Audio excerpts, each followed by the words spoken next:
জমকালো এক অনুষ্ঠান, সাথে হাজারো সমালোচনা, নানা মন্তব্য, সাথে তর্ক বিতর্ক।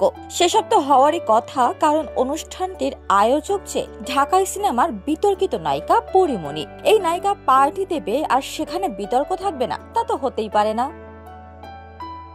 আলোচনার সূত্রপাত পরীমনির বার্থডে পার্টি থেকে। যদিও অভিনেত্রী এবার দেশের বাইরে জন্মদিন উদযাপন করেছেন, কিন্তু মালয়েশিয়া থেকে দেশে ফিরে শুভাকাঙ্ক্ষী ও সহকর্মীদের নিয়ে বার্থডে পরবর্তী পার্টি আয়োজন করেন পরী। তিনি বলেন, সবাই যেভাবে তাকে উইশ করছেন, মনে হয়েছে সবাইকে নিয়ে একটু খানা পিনা করা উচিত। আর সেই পার্টিতে বিনোদন অঙ্গনের অনেকেই উপস্থিত ছিলেন।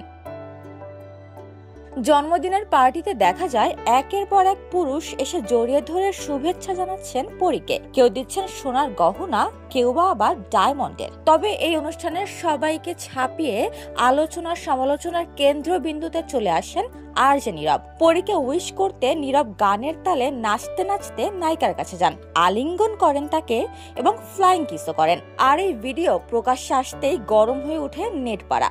নেটিজেনরা মেতে ওঠেন নীরবের সমালোচনায়।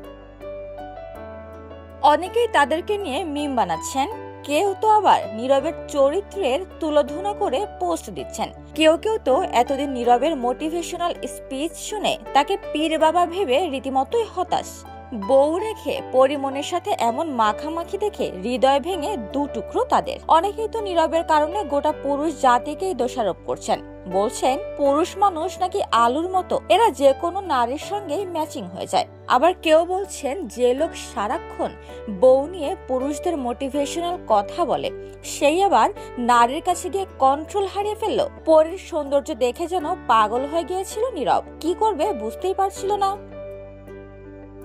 অনেকে আবার বলছেন আরজে নীরবের মনের আশা নাকি পূরণ হয়েছে, কারণ এক সাক্ষাৎকারে নীরব জানিয়েছিলেন পরীমনি ছাড়া আর কাউকে নাকি তার আকর্ষণীয় লাগে না, নায়িকাই মনে হয় না, এমনকি অ্যাট্রাকটিভও লাগে না। উপমা রায়, সোনালী নিউজ, ঢাকা।